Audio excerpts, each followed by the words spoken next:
Good day, Brigade. This is Bahbi, and today we're going to be coming at you with I guess you can call this a political concept of the month. It's really one of those things that appears a lot more in, American politics, and I guess, well, I don't know so much about European politics in this concept, but the rhetorical, I guess you can't even call it a rhetorical statement. The odd statement of, quote, "I'm not a racist." Yeah, we're going this one. It's gonna be a rather interesting episode. We're gonna explore that, why a lot of politicians and people like that tend to say it, how long it's been going on, and why they might genuinely think that. Anyways, a good old fact for you today. Did you know that Australia is wider than the moon? I guess I never really thought about the comparison in size, but Moon's actually quite small. Anyways, on with our show.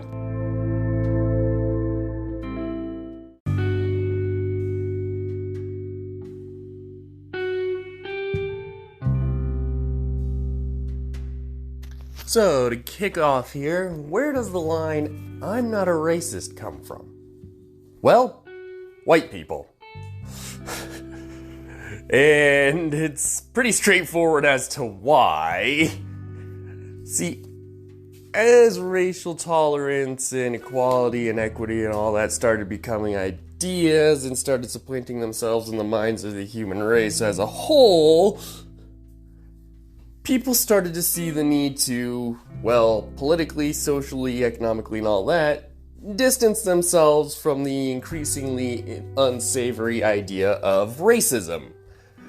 I mean, this should be pretty obvious. To try to attribute the whole "I'm not a racist" line to a singular person is kind of ridiculous. You know, kind of like how it is to try to attribute any generalized saying of people into a particular person. I'm pretty sure we're not gonna figure out, "I don't have a horse in this race," or "I don't have a dog in this fight." We're probably not gonna figure out who came up with those particular phrases. However, it's pretty clear to say that it was probably Western European white people. So before we continue this, we're going to try our best to not get into any sort of racist statements here or try to make any judgments or anything like that. We're going to do our best here, and we're going to try not to overstep our boundaries. So continuing forward, the line "I'm not a racist" in American politics in particular has been around since, really the end of the Civil War. Mostly because the idea of one being a racist or a horrible person or things like that, especially after the Civil War, became a very unpopular idea due to the fact of, do I need to name it? Slavery. And the fact that it had been ended as an institution and that African Americans were now seen, at least theoretically speaking, as being on the same level. The reality of it is that couldn't have even been close to the truth. And the struggle with America's reconciliation with racial differences and its incredibly racist history has been an incredibly long and difficult one. Especially when you have people who keep doing the claim, "I'm not a racist." So when African Americans got the right to vote and, during the Reconstruction era used it, this quickly ceased to become a thing once the Reconstruction era was ended and white people basically stole power back. Or rather, stole the power that they had, the little power that they had given up would probably be more accurate to say. As white people still had a considerable amount of power in the South at this time. And it should also be noted that the North was still largely segregated too. This isn't something that's exclusive to the South. The North was just as segregated and racist as the South. The difference was that the North didn't have slavery anymore, but that doesn't necessarily mean that they were inherently better. So, when politicians needed to start appealing to more demographics than just white people, the idea of claiming you're not a racist started to come about. Now, some of these people actually did take real steps to try to change and improve their behavior, which is good. However, not everyone was quite the same. In fact, we find, and this is probably one of the biggest and most blatant examples, and actually kind of what inspired this whole episode, the politician in particular, Strom Thurmond. Now, for those of you who don't know, Strom Thurmond was a South Carolina senator who stood up in the Senate and spoke for over 24 hours to filibuster the Civil Rights Act of 1954. This isn't the landmark big one that you all know either. This was just the basic one to desegregate schools and such. The dude stood up for an entire day to standing ovation from many constituents and many constituents from other places, particularly in the South. Now you might be thinking, what the hell? How can someone be that racist and go on for that long and still think that they have a position here? Well, Strom Thurmond argued from the point of states' rights. Dear God. Now, as you probably know if you're an avid listener to the Brigade podcast, we are a fan of states' rights. However, and this is a big however, we believe that the term of states' rights needs to be redefined and defined far more clearly for a modern day. In its current use, it's really just being used as a tool so that states can continue to carry out policies that are archaic, horrific, and quite frankly, just racist as hell. Incidentally, you could argue this as racist because disproportionately black people are far more African Americans are far more affected by this than white people.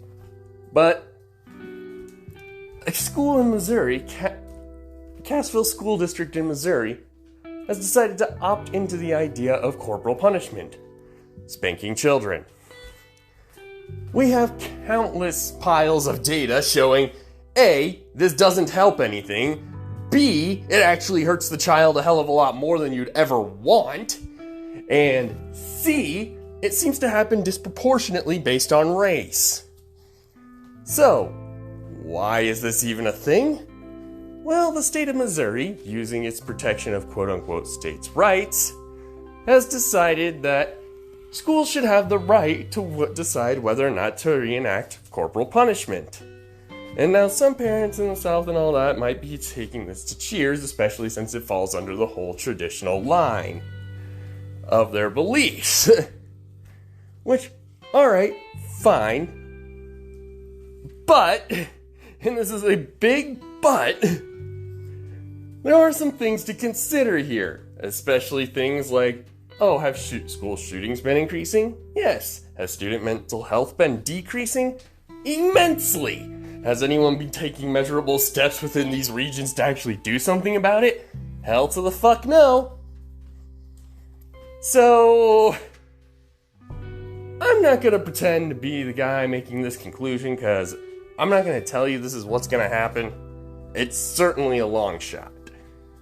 But, does no one really see the scenario in which a teacher tries to punish a child through spanking, and the child decides to retaliate, possibly by use of force, with arms like guns that they have access to in a place that fights off every gun restriction imaginable? It just sounds like you're setting up a recipe for disaster. And we're not just pulling this 100% out of nowhere, we're combining the pieces that we have here, namely with the whole reinstating this whole spanking and corporal punishment idea, to the fact that Missouri is pretty meh about gun restrictions and all that, to the fact that children with histories of abuse tend to have more violent outbursts and things like that. It's a recipe for fucking disaster. It should be noted, however, they're not the only school district in the United States that does this. And in fact, there are a lot of school districts, particularly throughout the southern United States, that still have corporal punishment. In fact, a report in 2017-2018 cited that there were 70,000 children being subject to corporal punishment within school districts in the United States alone. Yep, totally the model of a modern society. Oh boy.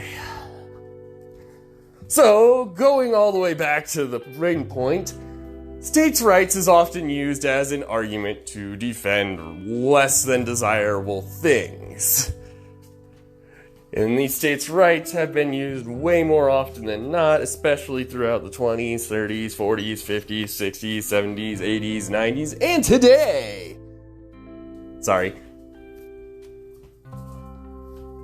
To institute policies that discriminate disproportionately against racial minorities, against the LGBTQ community, and basically anyone who's not what they consider an upstanding white person.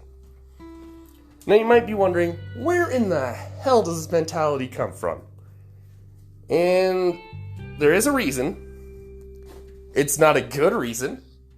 It's a terrible reason, but there are reasons. So let's dive into them. One of the first and foremost things to consider with a lot of these places that are doing such things, and the individuals who come from these places who use the claim of, I'm not racist, usually come from rural backgrounds or backgrounds where the more traditional Southern mentality is held. Which, okay, but why?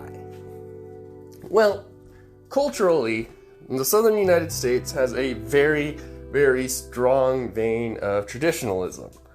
You stick with what your mama taught you, stick with what your daddy taught you, you do good, you do right, you say yes sir ma'am and all that kind of thing. You know, that kind of crap. And you basically try to become this is just my own personal way of describing it. Don't take this as any sort of actual interpretation or anything like any professional interpretation or anything like that. It's kind of like trying to create a porcelain doll model of a person out of yourself. You're trying to give this air an illusion of grace, dignity, that sort of thing. When in reality, your traditionalist behavior seems to be incredibly outdated, archaic, and more often than not, incredibly hurtful to many peoples. And this traditionalist mentality is very, very strong. So much to where you can almost call it a quasi-national identity. It's insane, really. But the South's also not the only part of the United States with this. We'll get into this topic a little bit more because it's a whole thing in itself. However, there is a YouTube channel called What If Alt His that does have a little thing on there that's analyzing a book called The Nine Nations where this idea sort of starts to derive from. I'd recommend checking it out if you haven't. But the idea of the Southern mindset is to take this more traditional role and idea. And in that mindset, it's perceived that those of lower socioeconomic and and racial minorities and all that are where they are because God preordained such a thing. God chose to do this for a reason. God is going to be very central here. Like, really, really central. Like, There's a reason part of the South is called the Bible Belt. But this traditionalist mentality, combined with this justification from God, as you put it, that their mentality is correct, is part of what leads to this traditionalist mentality becoming heavily entrenched. Now, there are much broader cultural reasons as well, such as not wanting to lose the Southern identity, the whole Civil War bringing a kind of nationalistic unity to the South as a whole, which has led to things like the political concept of the Solid South, in which the southern states of the United States tend to vote all the same way, and in this case usually for the right-wing party of the time, mostly because they agree more with the traditionalist values the Southerners are trying to push forth. But this whole idea of a Southern mentality has kind of taken hold and even gone to spread as that subnational identity has gone around the United States. And this is kind of where you start to get this whole idea of, I can't be racist, I merely follow the traditions of my parents in my past. And they didn't call it racist back then, so why is it racist now? That's kind of the whole mentality that comes about from this. The problem with that mentality is it ignores very obvious flaws with the thinking, such as simply because the past didn't see it as incredibly racist or socially unacceptable doesn't mean that it isn't now. It ignores the idea of social evolution, in which societies can change and evolve to coming times, technologies, cultures, and ideals. Sorry, got a little more L's in there than we wanted. And really, it kind of just wholly rejects the idea that people can change and that people should do for themselves, and pushes it towards more of a kind of pseudo-religious doctrine. And I'm not going to say that this mentality nowadays is exclusive to the South, because it really has spread throughout the rest of the country. And even then, there are still other parts of the country that still have the I'm not racist argument and justify it in other ways. Like, I'm not racist, I supported a black president. I'm not racist, I have a black friend.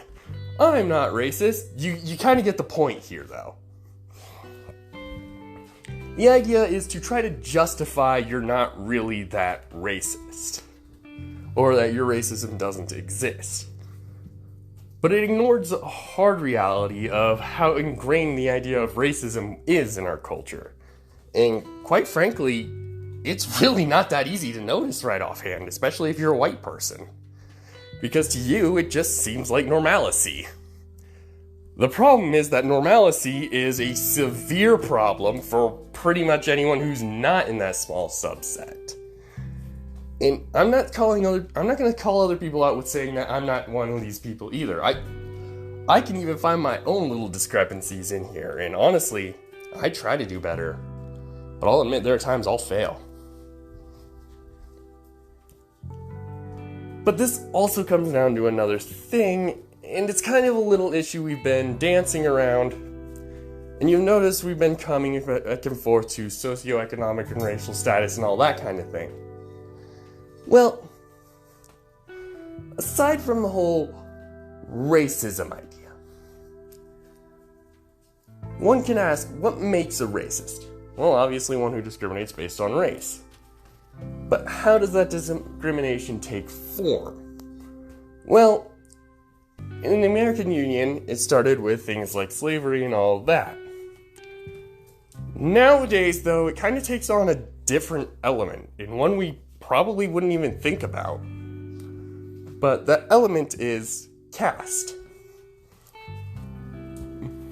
And now you might be wondering, caste? Isn't that like an India thing? Well, the castean system did and to some extent still does exist in India. And yes, that's actually not too dissimilar from how the American Union operates, especially when it comes to race and socioeconomic status and things like that. It really should say something when daily individuals from the lower caste of India think that they have the best association with African Americans from the United States. And there is some truth to that. See,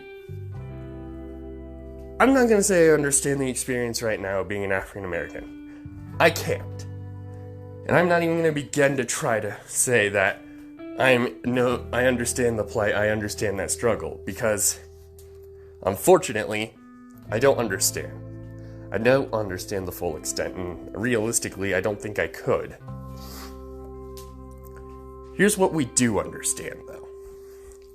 We understand that the way the American Union is set up and how it works in function is conducive to a small group of people on top, with power being divided lower and lower and lower, but smaller increments being divided each time as that ladder goes down on the socioeconomic status.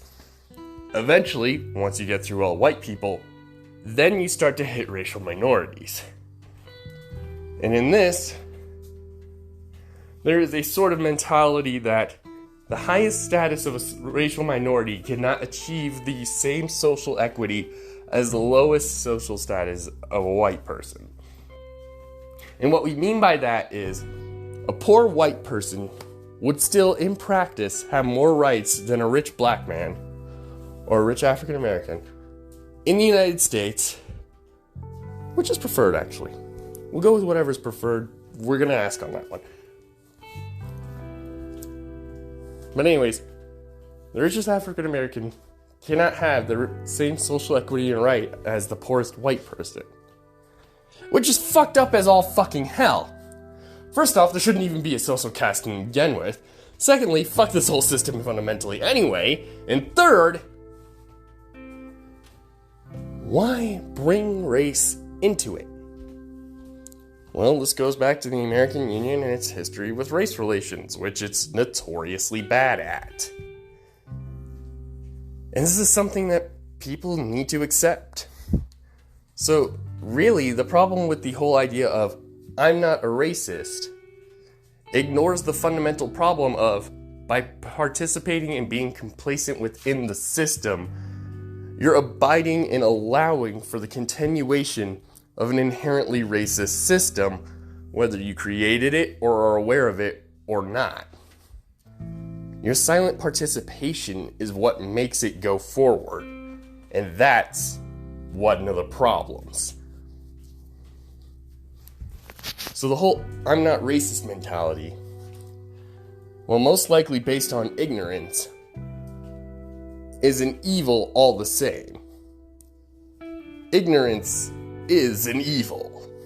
Well, many people don't realize that it truly is. The ignoring of factual information that you could learn and denying truth in pursuit of your own small worldview to continue your ignorant reality is very much so an evil. And in the American Union, we have a serious problem with ignoring the reality.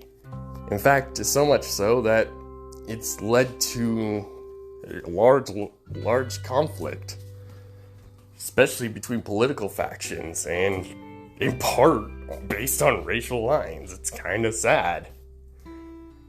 It's just ridiculous, frankly.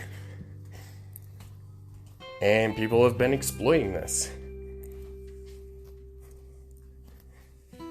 Well, anyways, if you made it to this point for us, thank you for listening. We appreciate your listenership.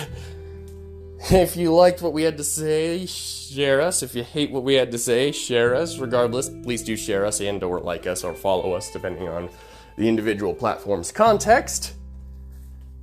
And we will be not next week, but the week after with another political concept podcast of the month, because we actually did have a different topic, and we were going to cover theonomy today, but doing some research and finding a lot of recurring themes in the civil rights era in American politics as compared to now, we felt like we had to cover at least something on this. Especially since America's race reckoning seems to have done little to actually lead to any fundamental change. So we just kind of want to keep a little bit of an awareness going, so maybe, hopefully, at least one more person will try to change their ways. Anyways, thanks for listening. We will be back again, not this week, next week, but the week after. And those who do not wish to be tread on should mind where they step. Thank you, and have a great night and a pleasant tomorrow.